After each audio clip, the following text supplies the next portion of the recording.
Psalm 130 is on page 518 in the church Bible.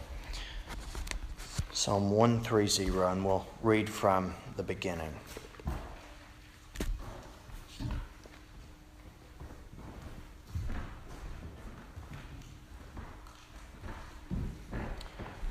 Out of the depths I cry to you, O Lord. O Lord, hear my voice. Let your ears be attentive to the voice of my pleas for mercy. If you, O Lord, should mark iniquities, O Lord, who could stand? But with you there is forgiveness, that you may be feared. I wait for the Lord. My soul waits, and in his word I hope. My soul waits for the Lord more than watchmen for the morning. More than watchmen for the morning. O Israel, hope in the Lord. For with the Lord there is steadfast love, and with him is plentiful redemption. And he will redeem Israel from all his iniquities.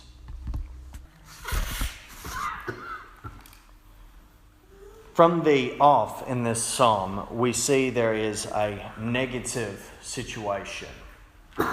And that's actually quite typical with the Psalms of Ascent that we have been walking through. This series of Psalms, beginning in Psalm 120, was designed, it's believed, to be sung by people on a long and arduous journey up to Jerusalem, where they would observe the feasts and festivals of the Jews. They would go to the temple, they would make sacrifices, they would have times of fasting, times of feasting. There would be times of great joy, and there would be times of memorial, times of remembering God's goodness and grace. There would also be times of mourning and confession, times of asking God for his forgiveness and seeking atonement.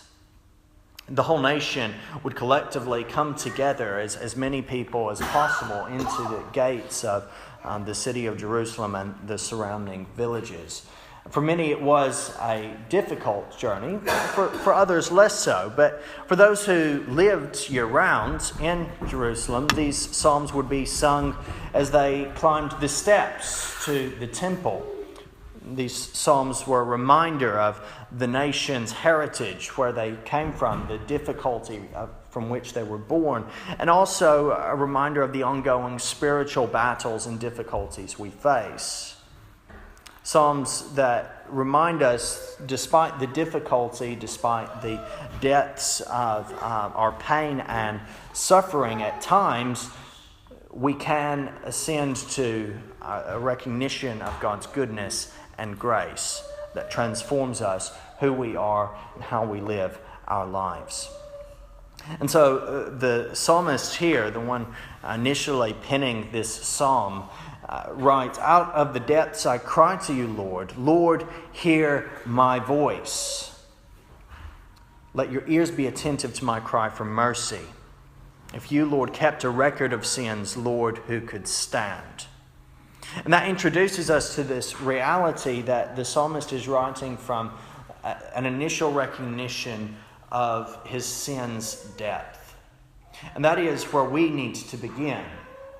We need to begin this psalm and our understanding of it by recognizing our own sin's depth.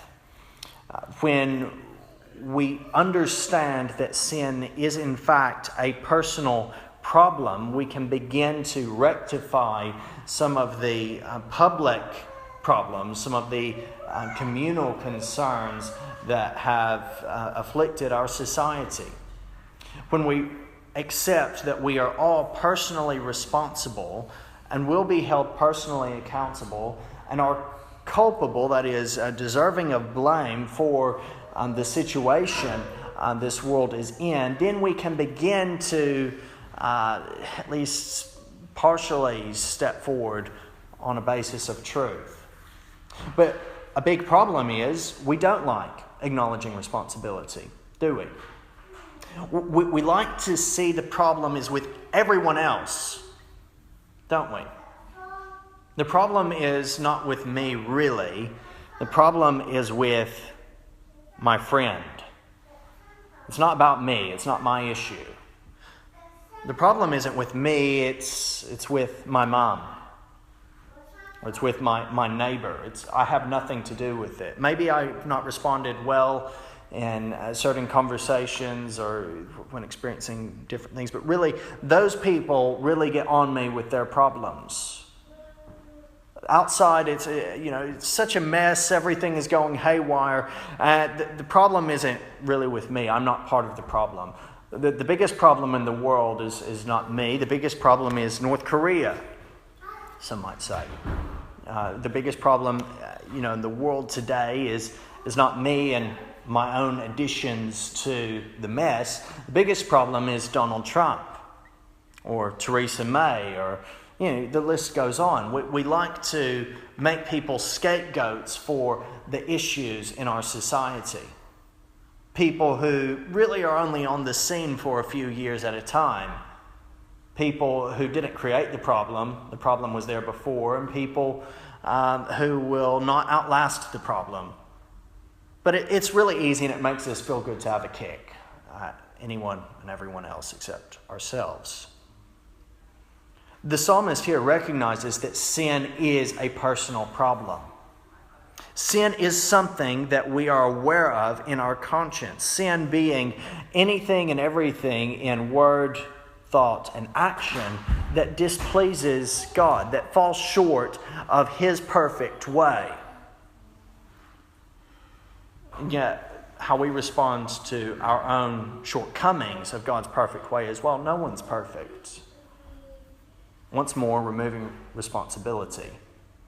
Once more, trying to draw attention to everyone before we draw attention to ourselves. Absolutely, no one is perfect. But that means you are not perfect. And that means you have problems. That means I have problems. That means I am responsible. That means you are responsible before God, who is perfect. Sin is a personal problem, and it is something that is difficult, that needs to be dealt with. It is a deep problem, and it is out of the depths of sin that the writer of this psalm cries out to the Lord, "Lord, hear my voice. Let your ears be attentive to my cry for mercy."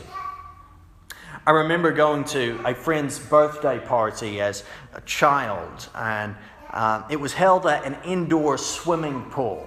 Some of you who know me may know a little bit about where this could potentially go. This is something that is very understandable in regards to happening to me. But upon entering the cabin-like building that housed the pool, I saw several of my friends, and they were already enjoying themselves in the swimming pool. They were having a good time, and I thought, I'm ready for this. I didn't look around. I didn't observe anything. I didn't consider what was going on. Without any further thought, I cannonballed into the water, completely unaware that it was twice as deep as I was tall at the time. And I wasn't appreciating in any way that I wasn't the best of swimmers. I had probably not gone swimming for a few years since my initial swimming lessons, which by that point had all but been forgotten. As a 8-9-year-old at this point, my memory of swimming lessons at 5 had probably faded. I floundered and, found, oh no, I can't feel the bottom of this, and found myself sinking repeatedly for all of 10 seconds. It may have been a bit longer, but it was all done very quickly. It may have been shorter. It was very clear, though, that I was in a bad state, that I did not know what I was doing. Suddenly I felt an arm reach in and just pull me out, and it was my football coach, and he was not particularly happy, but I obviously had to bear the brunt of jokes throughout the rest of the evening. It was a rather fun occasion, but I was completely clueless as to my environment, and I was completely unappreciative of the state I was in, and so found myself out of depth. We are all like that when it comes to sin. We aren't fully aware of the gravity of our situation. We don't observe what's going on around us and consider how we have failed God. We are in over our heads and we can't feel the bottom. We sink to great depths, much deeper than 8 feet. It's from this state that the psalmist cries out for help, having recognized his own personal problem with sin. But to say it is a personal problem, we also do need to recognize, without shirking responsibility, that sin is a public problem. It is a public problem. We live in a society that is very public.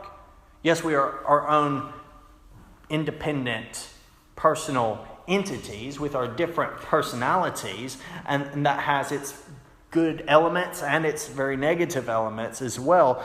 But as people in a healthily functioning society, as healthily as it can function, that there's some communal involvement, right?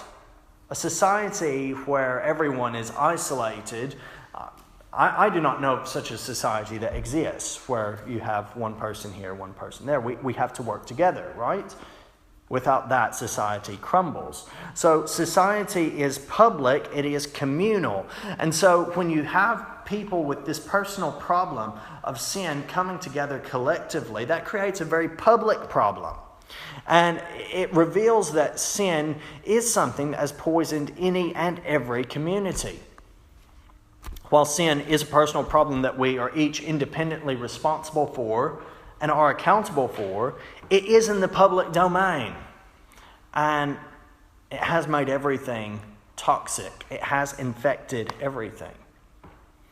So much so that the psalmist cries out, if you, Lord, kept a record of sins, Lord, if you marked our transgressions, Lord, if you took note of our iniquities, Lord, who could stand? Who could stand? It's a rhetorical question. The assumed answer is no one. Like a deadly virus, so often sensationalized in news or fictionalized in one of those post-apocalyptic movies and dystopian books, it's infected everyone. No one would survive if God were not merciful. You may think that's a bit over the top. You may think that it's not really that big of a problem. And you're a decent person. Let's consider that possibility. You're a good person. You're upstanding. You're generally morally upright, you would think. You like to think that about yourself.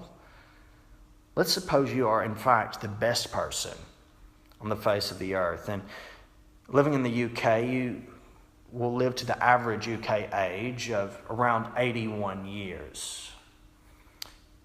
Everyone compliments you on what a great person you are. And you only really do something, say or think something that displeases God once a day. You only say, do, or think something wrong, it's not right, once a day. You're incredibly good.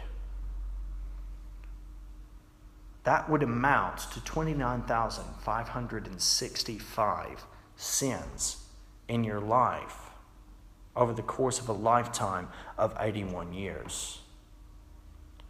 That makes you and I seem a lot less good. And the reality is,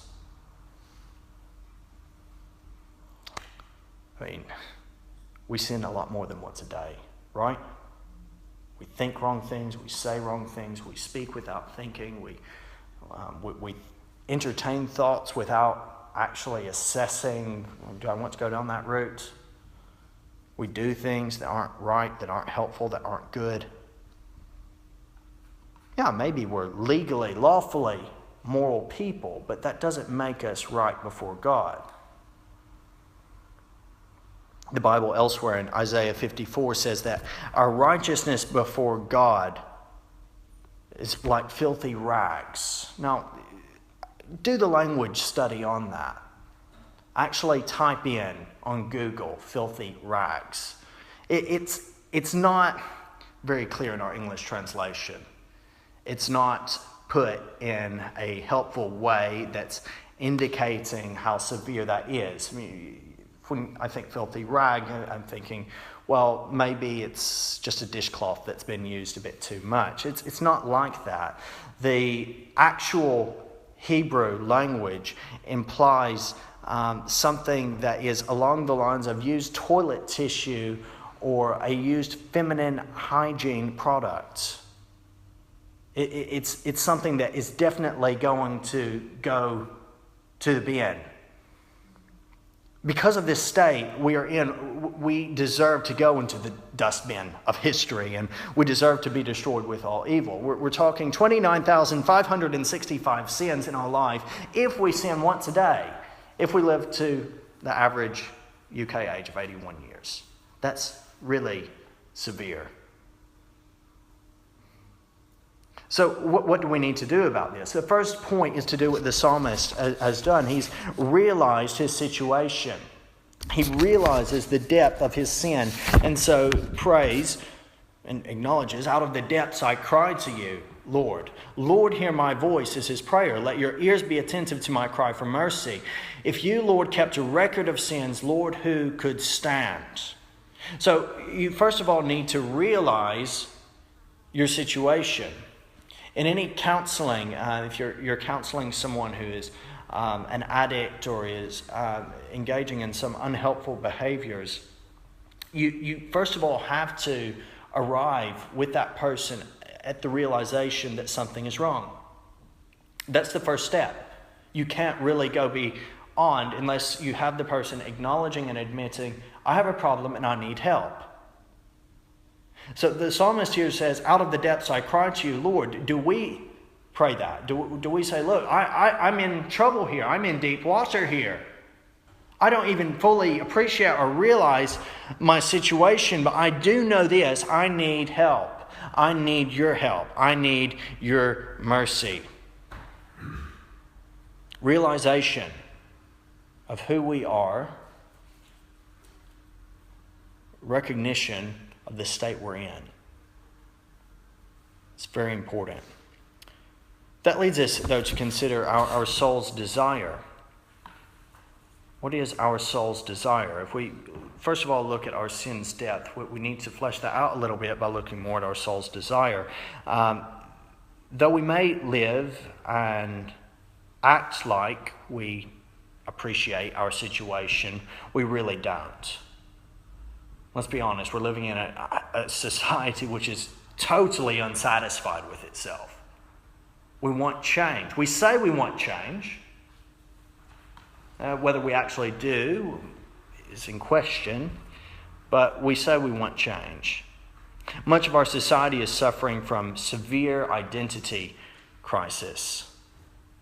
And that's true publicly, but that's also true personally. People just can't decide who they are. People can't decide who they want to be, what they want to do, and it's even getting bizarre because it's calling into question things which for centuries, millennia, have been established, concrete, objective truths. Like, I am made and was born a man. A woman was made and was born a woman. These things have long been realized and held to, but we're in a situation where we aren't happy with ourselves. So maybe I'm not a man. Maybe I'm something else. Identity crisis. It's everywhere. There was a very sad story I read a couple of weeks ago of a man who thought he was a woman who went through this transitioning process, and then he actually realized, no, actually I'm a man, and tried to revert, and he did. He, again, once more went back to being a man as much as he could do. And now is once again saying, actually, no, I think I am a woman. And yet, because everyone is in the same boat of dissatisfaction, we kind of accept it. We know there's something not right with it, but we do accept it. We say, well, that's how things are these days. Society is progressing. Or is it? Could it not be the case that society is regressing and that we're just finding more things to try to satisfy our soul's desires that really aren't being met in anything else? We try to satisfy our deepest longings, maybe not on a severe level, but by rebranding ourselves. So we occasionally go through a personal rebranding, or we initially might try to get other people's approval. We try to please everyone, and in trying to please everyone, we don't please some. We find that many aren't pleased. So we scrap that and decide, all right, I'm going to live for myself. We try to please ourselves, and we'll look out for number one, as they say, and well, that's very isolating. We find we lose friends. We find people walk away. We're not satisfied with that. We feel lonely and lost. We try to live just for ourselves, and people see that and they don't like that. Understandably. We then question everything and try to find out why we aren't satisfied. But because we question everything, we answer nothing. We never arrive at a concrete answer. We try this, we try that. We roll from one thing to the next, trying to find our satisfaction in things, people, and stuff, trying to find our satisfaction in relationships, trying to find our satisfaction in money, trying to find our satisfaction material, or in minimalism. We try to find satisfaction in any and everything, but we can't actually find it. We can't get a grip on anything. Well, this is what the psalmist does when he finds himself recognizing the depth to which he has gone. He cries out, "Lord, hear my voice. Let your ears be attentive to my cry for mercy." Having realized and recognized the problem and the depth he is in, he calls for help and asks that the Lord will not give him what he deserves. That's the definition of mercy. Mercy is not getting what you and I deserve. He cries out and asks that the Lord will not give him what he deserves. That the Lord will not allow him to continue to sink into the depth that he's already in. And he does this knowing that through his cry, the Lord will give what he doesn't deserve. That's grace. So, there are two sides of the same coin. Mercy is our prayer that God would not give what we do deserve. Knowing that God will hear our cry and will give us what we don't deserve. He will reach in and pull us out from the depth we've sunk to. The psalmist recognizes this. He says, "With you there is forgiveness, so that we can with reverence serve you. I wait for the Lord, my whole being waits, and in his word I put my hope. I wait for the Lord more than watchmen wait for the morning." More than watchmen wait for the morning. Israel, put your hope in the Lord, for with the Lord is unfailing love, and with him is full redemption. He himself will redeem Israel from all their sins. In an unforgiving world, we need and desire forgiveness. The Lord forgives. He is faithful where no one else is. In a silly, irreverent world that seems devoid of purpose and substance, that's all about the here and now, that's all about eat, drink, live, and be merry, tomorrow we're going to die. we need and desire something that's serious and substantial. And we desire really the ability to serve something or someone with reverence, respect. In a world that's impatient for change, that claims to want change here and now, but that is not willing to wait, we need and desire the same change in our world and our lives, but realize that total change calls for waiting, patience, endurance, trust, and hope. This is not something that can be fixed overnight. It is something that takes a long time and much dedication without giving up, requiring unity and community rooted in truth. In the film The Dark Knight Rises, Selena Kyle, also Catwoman, is portrayed as a struggling and double-minded criminal who seeks a clean slate in which all of her crimes can be erased so she can start anew. This clean slate is in the form of a computer program that can scrub international crime databases of one's criminal record. She's ashamed of her criminal activity. She wants to start over and go undetected and unpunished by the authorities. But in trying to go about things her own way, initially does things the wrong way and causes others and herself more danger. In a similar way, we go through our lives struggling and double-minded, looking for some cleansing of our conscience.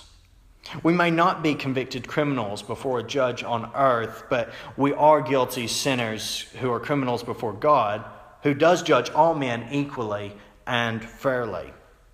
We need a clean slate.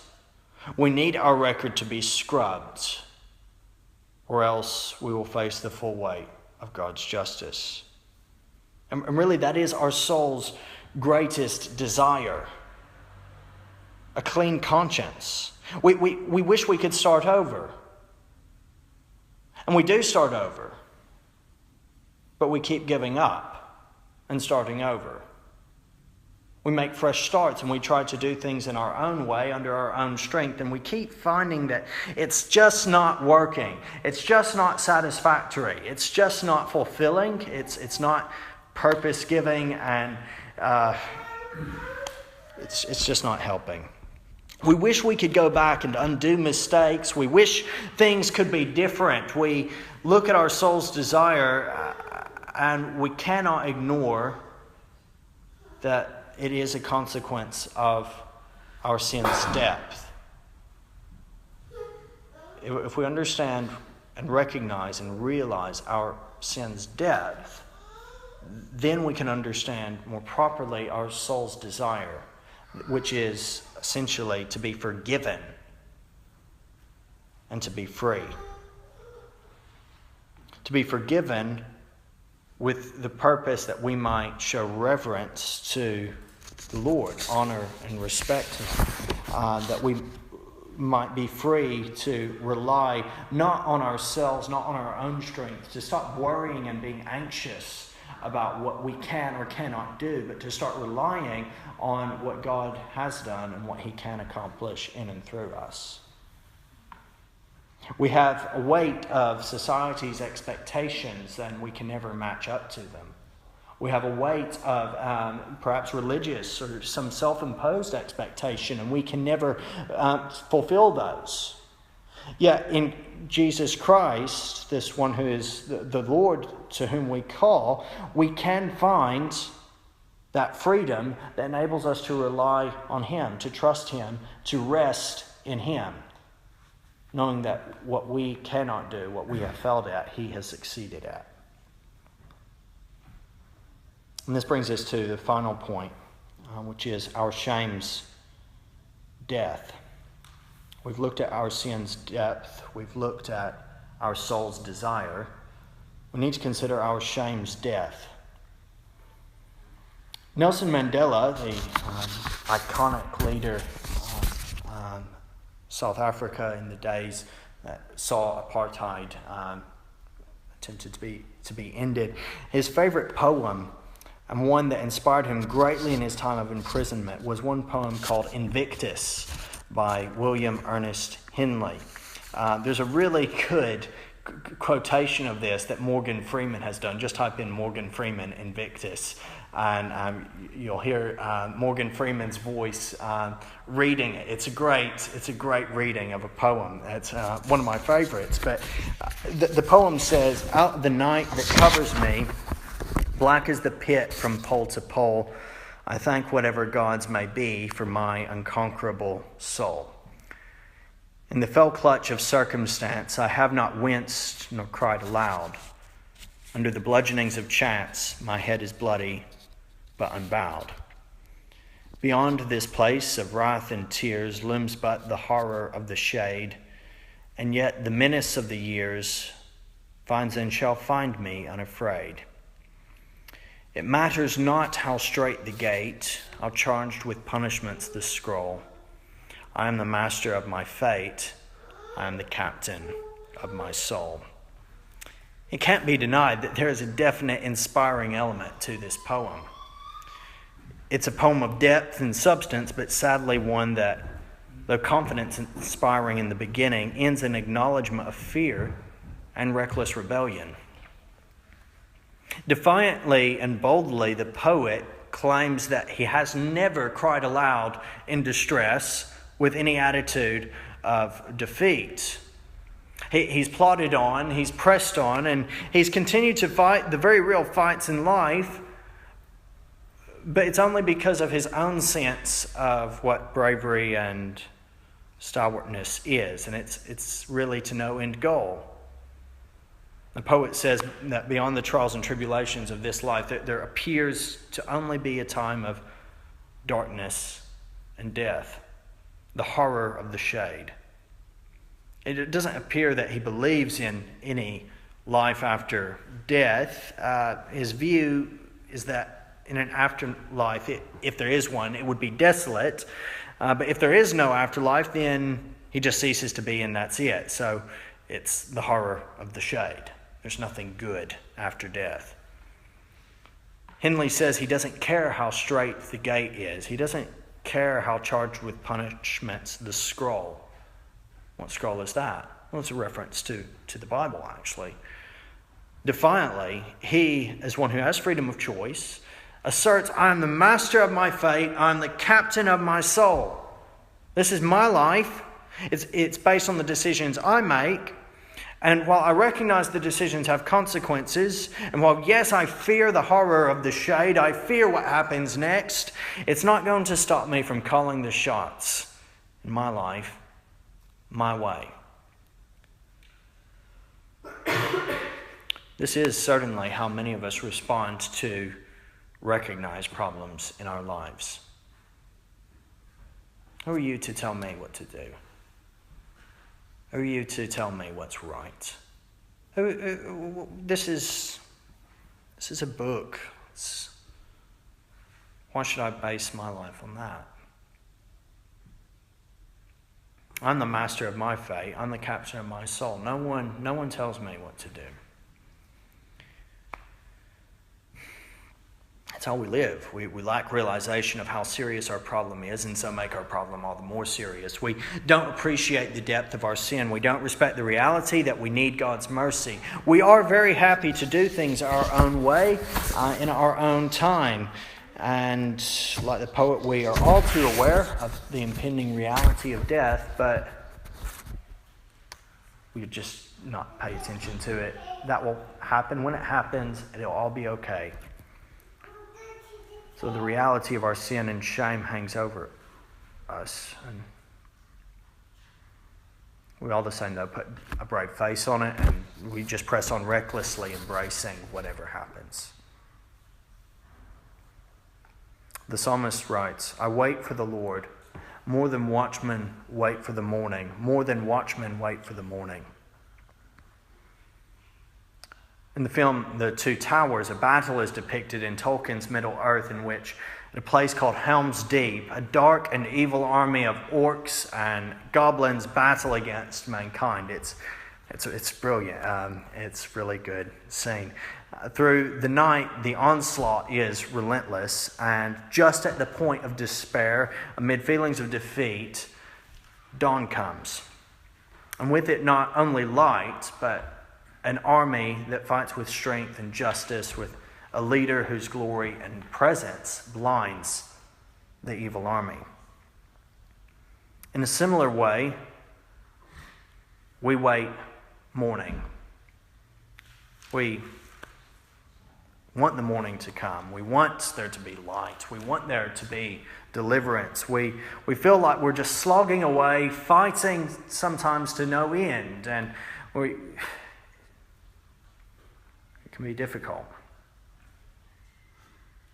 We find ourselves engaged in a fight against our hearts and minds, and the darkness in this world, the problems in this world abound in such a way that they overwhelm us, and the deceit drags us down, and the depression leads us to despise even those things that are good, to where we can't actually see any good. We're blind to those things that are good, such as the deceit and the deception of our hearts, which leads to this depression. The psalmist has a specific application here. Wait for the Lord. With him comes redemption. Israel, put your hope in the Lord, for with the Lord is unfailing love. With him is full redemption. He himself will redeem Israel from all their sins. Whatever you go through in life, whatever you face, however deep you have sunk in your own sin, however great your experience, your sense of shame is, however uncertain your soul's longing and desire, if you look to the one true God, the creator of the heavens and the earth, if you wait for the Lord, if you understand you can trust in him, he will forgive you, he does love you, he loves you in such a way that is unfailing, and he will redeem you in such a way that is full, you can persevere. You may look at your situation and say there's no hope, there's no good that can come of it. I've had some people who recognize the depth of their sin, but they look at their sin and say, no, God couldn't forgive me. Really? If his word is trustworthy, and it is, we know that he does forgive. We know that he will forgive. We know that he always forgives those who call upon him. Lord, if you kept a record of sins, Lord, who could stand?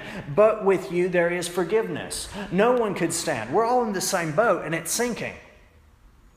But with you there is forgiveness. So what do I do? What do you need to do? Call out to him. You may not even realize fully the extent of your sin. We really never do. Doesn't change the reality that we need help.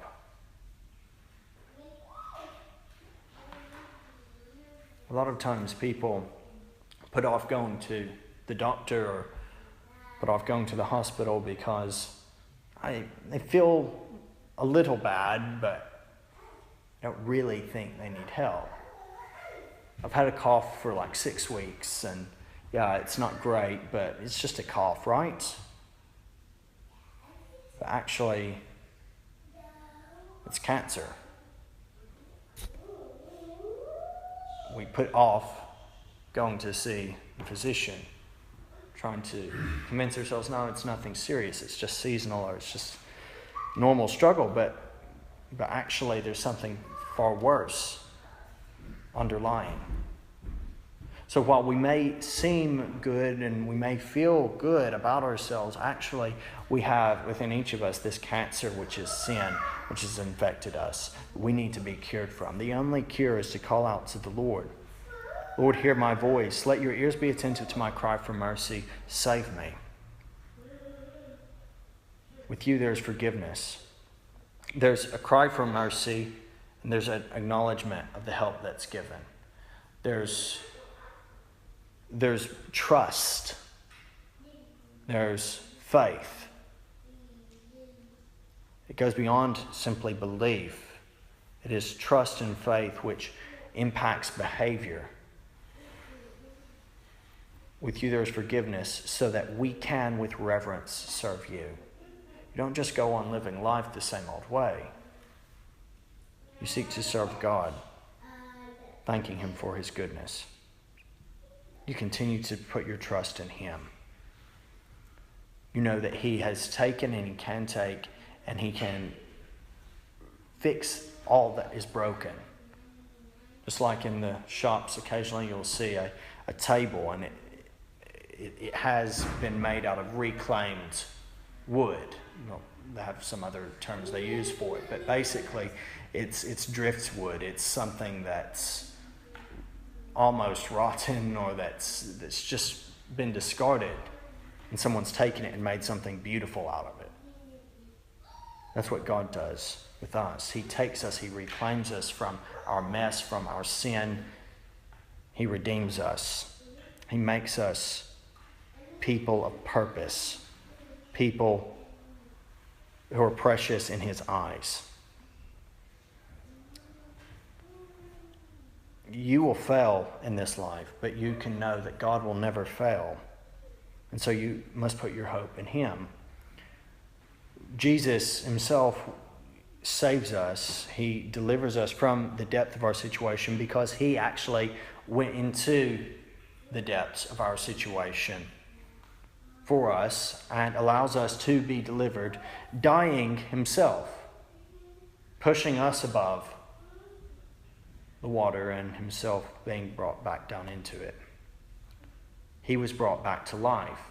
That's why we are here. That's the very essence of what it means to be a Christian, to believe that He lived, He died, and He was resurrected, and that people witnessed His resurrection, and that He is coming again, and we need to be ready.